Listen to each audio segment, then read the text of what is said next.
तो इस टीम को बिल्कुल भी आपने बैश आउट नहीं करना। इंडिया से हम हारे हुए हैं सबसे बड़े मार्जिन से, और अब आप बोल रहे हैं कि आगे जरा शो करो। बैटिंग करनी चाहिए थी, हमने बॉलिंग क्यों ऑप्ट की? हम चेस कर सकते हैं, ये कॉन्फिडेंस हमें इस टीम ने दिया। अब पता नहीं कि ये लोग एग्जैक्टली प्लेइंग लेवल में सीधा घुसेंगे, क्या होगा क्या नहीं होगा। इतने बड़े मैमथ टोटल को हमने किस तरह चेस करना है। मुझे लगता है बाबर की कैप्टनसी में कहीं ना कहीं वो किलर इंस्टिंक्ट मिसिंग है। नजर लग जानी है पाकिस्तान को, इतनी तारीफें हो रही हैं, वो लग गई नजर। तो साढ़े बल्ले ते गेंद ही नहीं आ रही थी, ਤੁਸੀਂ ਕਿੱਥੋਂ ਜ਼ਿਆਦਾ ਸਕੋਰ ਕਰੋਗੇ? ਇੰਨੀ स्विंग हो रही है 2.5 मीटर की, ਤੁਸੀਂ किस तरह स्कोर करोगे? दसो कि जो अच्छा बॉलर होता है उसको रिस्पेक्ट भी देनी चाहिए, तो हमने आज अच्छे बॉलर्स को सभी को रिस्पेक्ट दी हमने आज। अस्सलाम वालेकुम, आप देख रहे हैं पावर प्ले और मैं हूं Sherdil Khan. Pakistan versus India super 4 का मैच 2 दिन जारी रहा।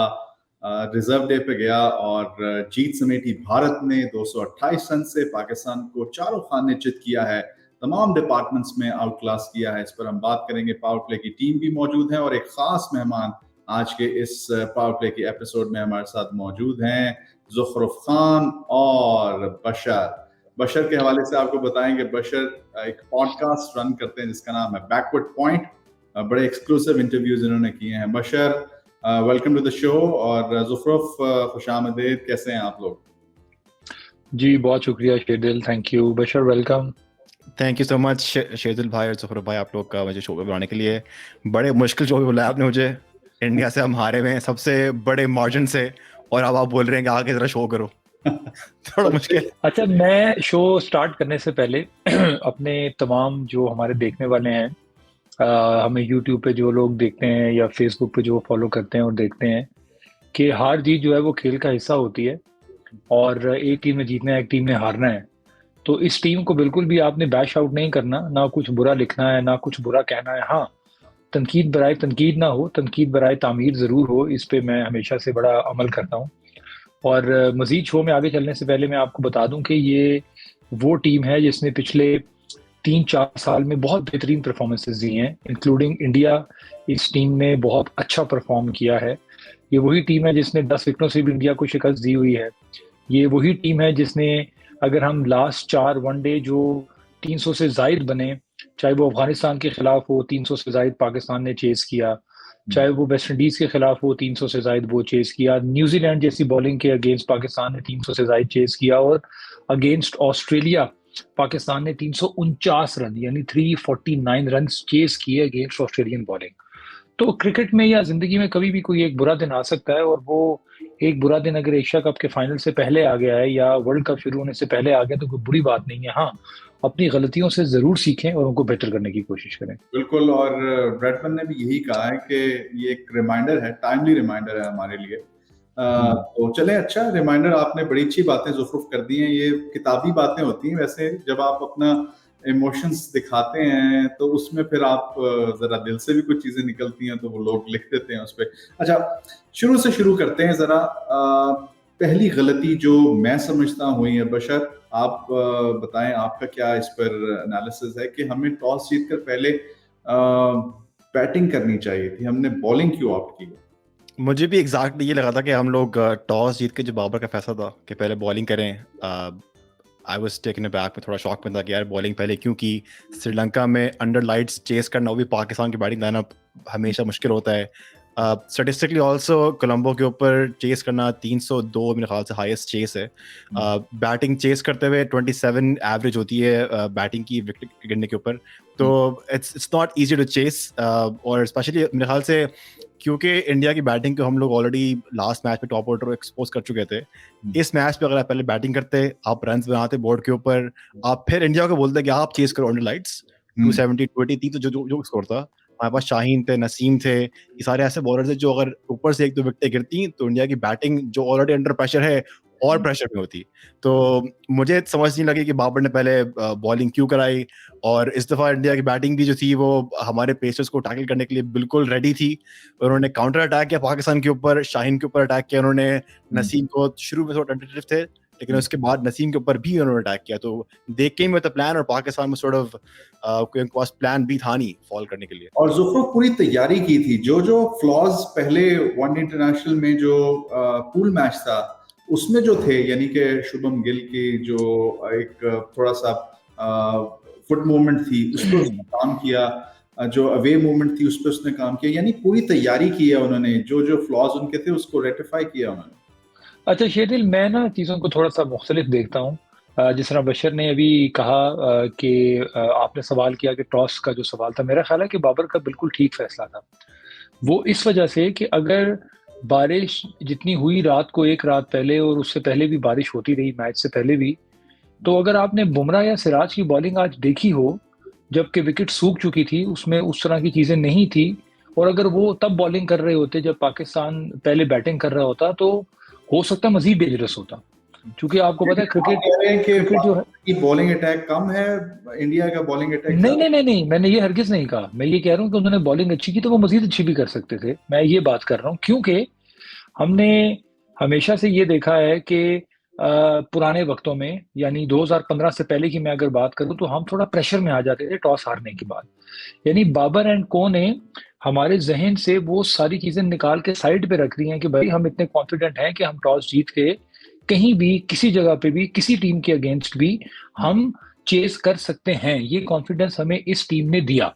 सो मैं इस चीज से, बाबर के फैसले से बिल्कुल एग्री करता हूँ। ये चीज शो करता है कि भाई बाबर कॉन्फिडेंट है, उनको अपनी टीम पे एतमाद है, उनको अपनी टीम पे भरोसा है। जहां तक आपने शुभमन गिल और बाकी लोगों की बात की, मेरा नहीं ख्याल कि एक दिन में कोई बहुत बड़ी एक्स्ट्रा चेंज आ सकती है। ये हम इसको वाइस वर्सा ऐसे ले सकते हैं कि आज पाकिस्तान का बुरा दिन था, उस दिन भारत का बुरा दिन हुआ। दोनों टीमें बुरी नहीं है। तो जिस दिन भारत का बुरा दिन था उस दिन ऑब्वियसली शुभमन गिल नहीं चले, रोहित नहीं चले। अदरवाइज रोहित शर्मा का अगेंस्ट पाकिस्तान बहुत बेहतरीन रिकॉर्ड है।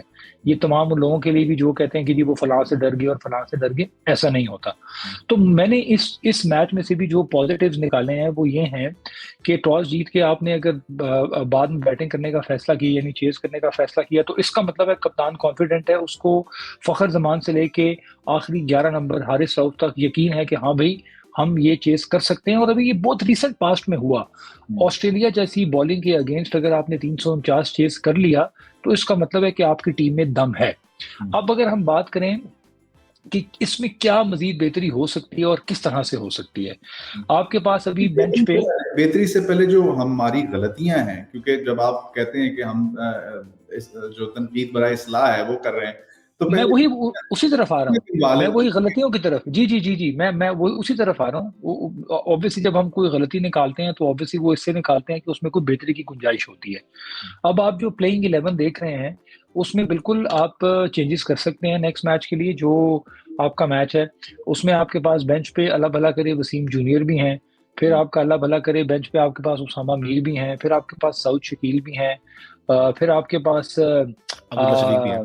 अब्दुल्ला शफीक भी हैं, और मेरे जहन से नाम निकल गया जो अभी बड़े स्टाइलिश बैट्समैन है, राइट हैंडेड बैट्समैन है, तैयब ताहिर भी हैं। ठीक है। इसके अलावा पाकिस्तान क्रिकेट बोर्ड ने शाहनवाज धानी और जमान खान को भी बुला लिया है एज जो हमें वो हारिस और नसीम की जो रिप्लेसमेंट है मैच के लिए, तो वो भी आ रहे हैं।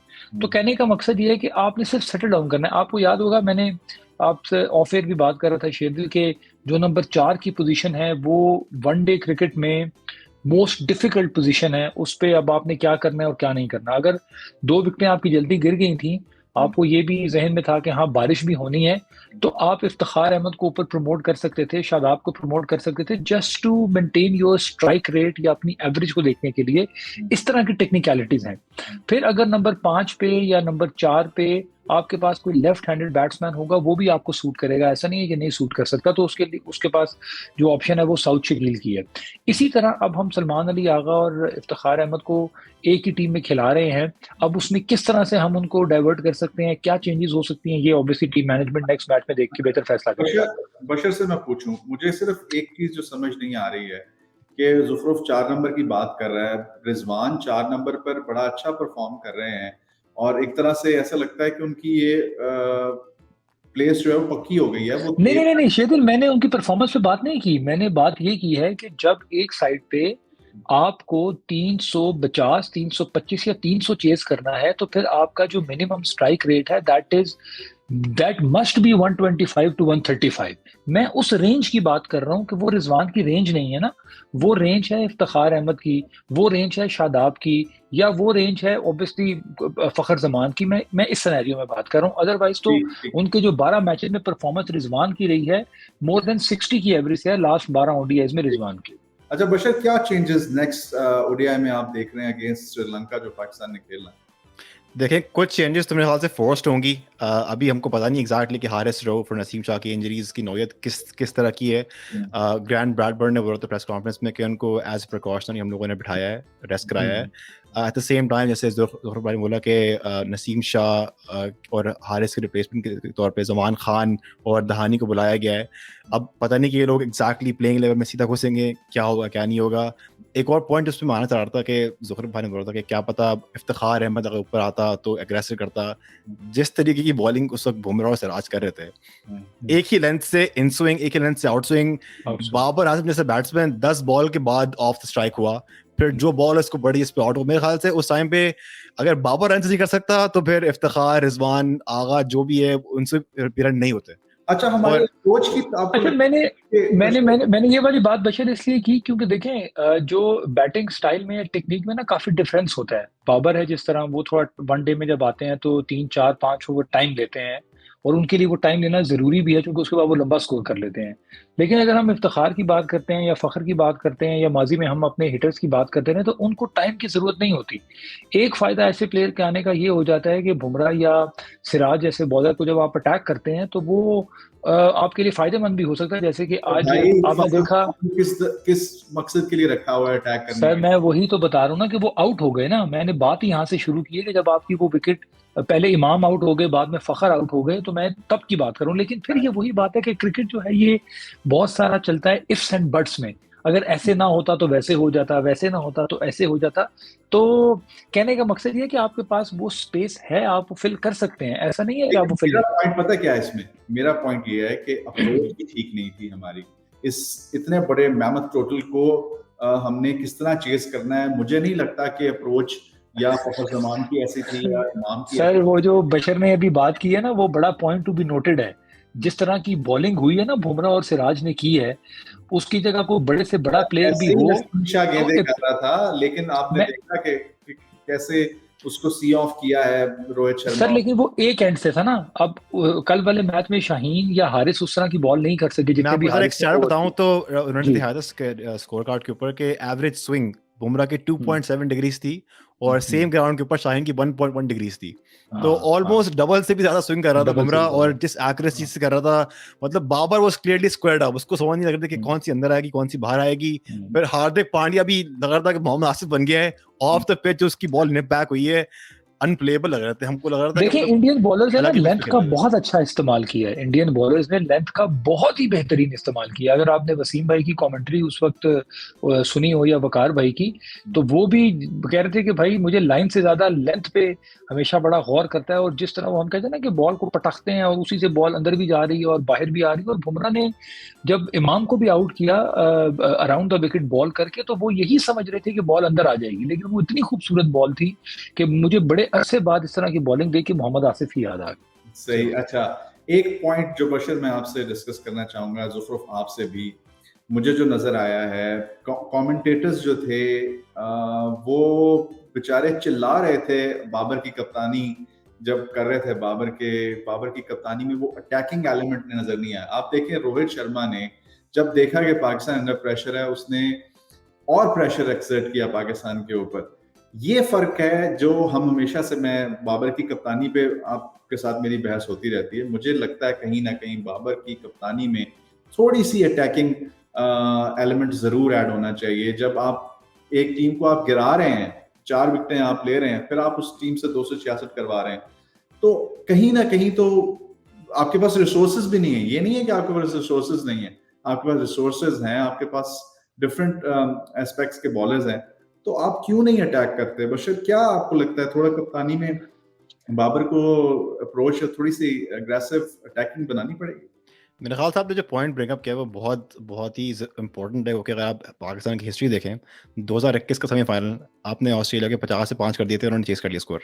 2022 का एशिया कप फाइनल आपने श्रीलंका के 58 पे 5 कर दिए थे, उन्होंने 160 कर दिया, मैच हार गए। 2022 का T20 world cup match India के अगेंस्ट उनके 30 पे 4 थे, उन्होंने चेस कर दिया 160। तो इस तरह के मैचेस अगर आप हिस्ट्री में आए तो हैं कि पाकिस्तान ने उनको प्लेयर ऑपोजिशन के ऊपर से आउट कर दिए, उनके बैकबोन गिरा दिए, लेकिन उसके बाद उन्होंने कहीं ना कहीं से आगे कमबैक करके स्कोर अच्छा कर दिया, स्कोर चेस कर दिया है। तो मुझे लगता है बाबर की कैप्टनसी में कहीं ना कहीं वो किलर इंस्टिंक्ट मिसिंग है। इस मैच की अगर आप बात करें तो आपके जो लास्ट मैच का मैच था हारिस रऊफ, 4 विकेट ली थी, आपका विकेट टेकिंग बॉलर है, वो हाईएस्ट विकेट टेकर था इस वक्त वो एशिया कप का। आप उसको 12वें ओवर में लेके आ रहे हो, आप उससे पहले फ़हीम अशरफ से ओवर कर आ रहे हो। जो फ़हीम अशरफ कभी मुझे रोल समझ नहीं आ रहा, क्या वो एक कंटेनर है, क्या वो विकेट टेकर है, क्योंकि वो दोनों काम नहीं कर रहा। 10 ओवर में 74 रन दिए उसने और did not look threatening at all at any point. तो ये छोटी छोटी गलतियां हैं जो बाबर कर रहा है, मतलब विकेटें गिरती हैं वो अचानक से फील्ड खोल देता है, और हमारे स्पिनर्स मिडल ओवर्स भी उसकी हेल्प नहीं कर रहे। शादाब हो गया, उसकी फॉर्म भी ठीक नहीं है। कोहली और केएल राहुल बिल्कुल नए थे क्रीज के ऊपर, और वो सिंगल डबल पर अपना स्ट्राइक रोटेट कर रहे थे, और आपको वहां स्लिप लेनी चाहिए थी, आपने वहां पे स्लिप नहीं ली। आज भी जब नया बिल्कुल आप आगाज कर रहे थे, आपको अटैकिंग एक तरह से बिल्कुल आपको नए स्टार्ट के तौर पर लेकर चलना था।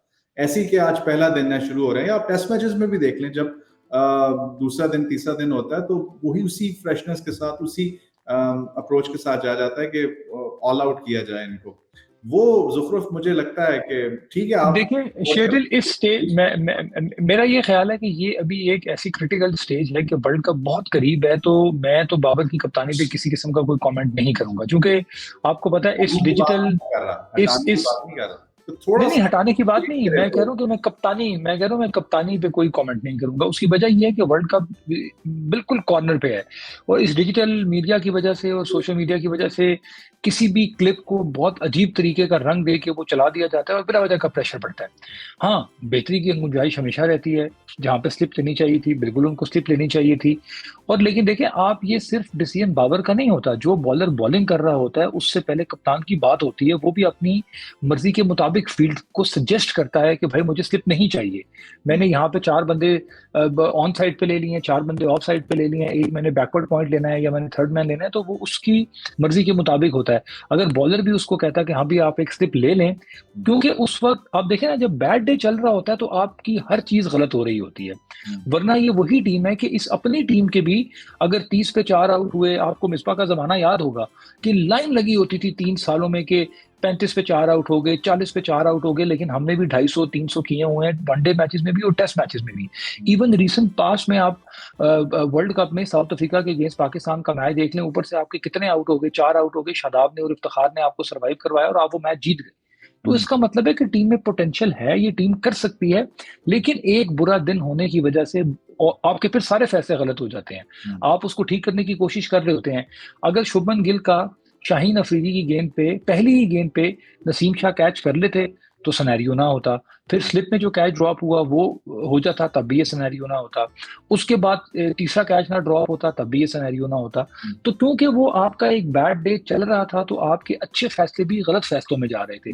2 ओवर बात कर रहा था कि नजर लग जानी है पाकिस्तान को, इतनी तारीफें हो रही हैं, वो लग गई नजर। सर मैं कह रहा हूँ नजर ये जो नजर लगी है वर्ल्ड कप से पहले या एशिया कप के फाइनल से पहले, तो मैं इसको बिल्कुल बुरा नहीं समझता।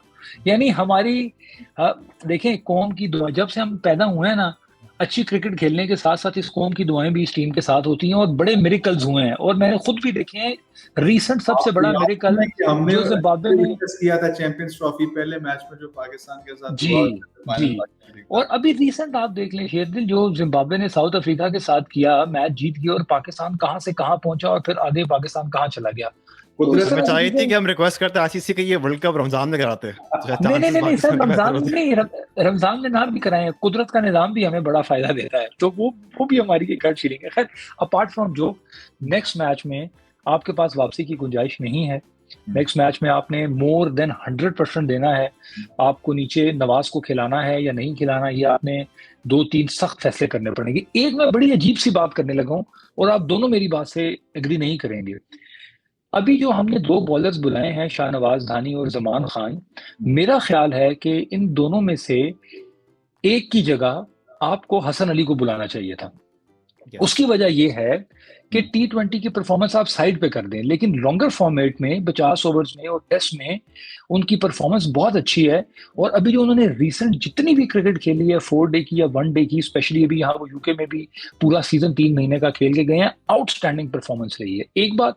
दूसरी बात यह है कि हसन अली जो है वो थोड़े सीनियर बॉलर भी हैं, उनको कंडीशंस का भी अच्छा आइडिया हो जाता है, दिमाग भी बहुत अच्छा इस्तेमाल करते हैं। तो मेरा ख्याल है कि उनको यूटिलाइज करना चाहिए था। अगर नसीम और हारिस अनफॉर्चुनेटली इंजर्ड हो गए हैं, जो कि नहीं होना चाहिए था, इंशाल्लाह वर्ल्ड कप से पहले बेहतर हो जाएंगे, तो उनकी पक्की रिप्लेसमेंट हो, वो ठीक हो जल्दी। हाँ, लेकिन हसन अली को मेरा ख्याल है इसकी जगह होना चाहिए था। मैं डिस्कस करूंगा। हम G20 यहाँ पर कवर कर रहे थे, बशर भी हमारे साथ थे।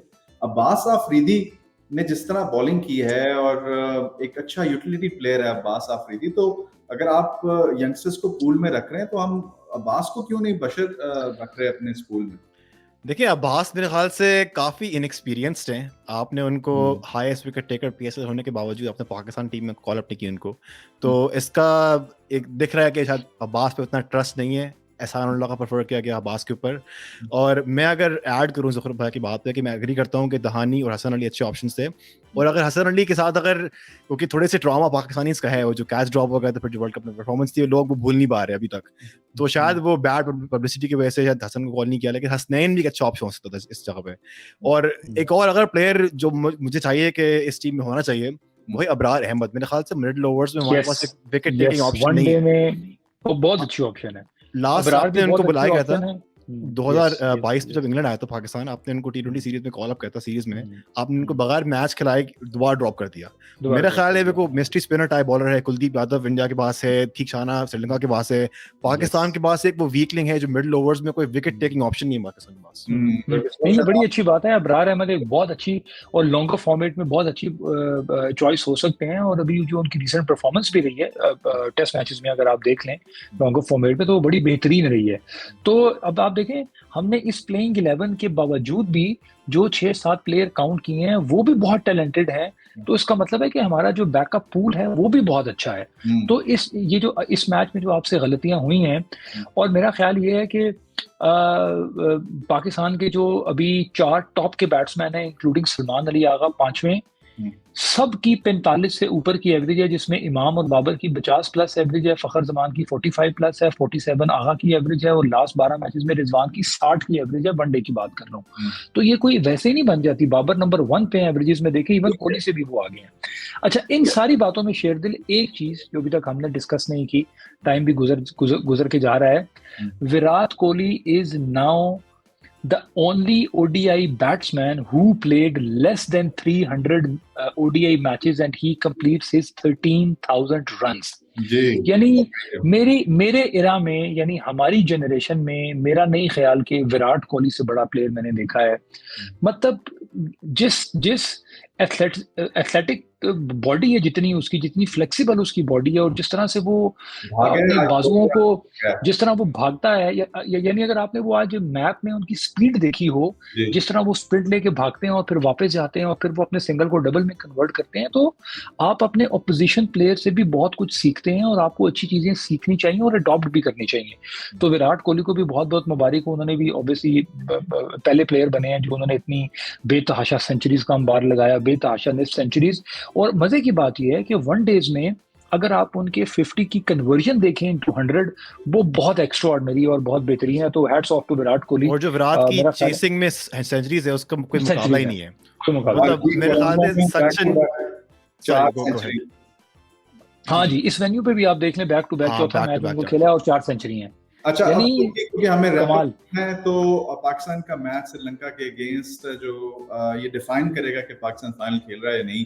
एक गलती जो हमसे आज हुई, हम बात कर रहे थे कि हमें थोड़ा सा ज्यादा स्कोर करना चाहिए था, क्योंकि रन रेट को भी हमने मद्देनजर रखना है अगर हमने फाइनल के लिए क्वालिफाई करना है। तो साढ़े बल्ले ते गेंद ही नहीं आ रही थी, तुसी कित्थों ज्यादा स्कोर करोगे? इन्नी स्विंग हो रही है 2.5 मीटर की, तुसी किस तरह स्कोर करोगे? दसो मैं। वो क्रिकेट खेलने गए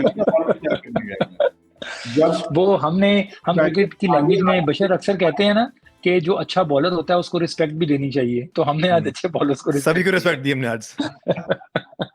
चले बशर, एनी लास्ट कमेंट्स? क्या पाकिस्तान को श्रीलंका के अगेंस्ट जीतना जरूरी है हाई मार्जिन के साथ?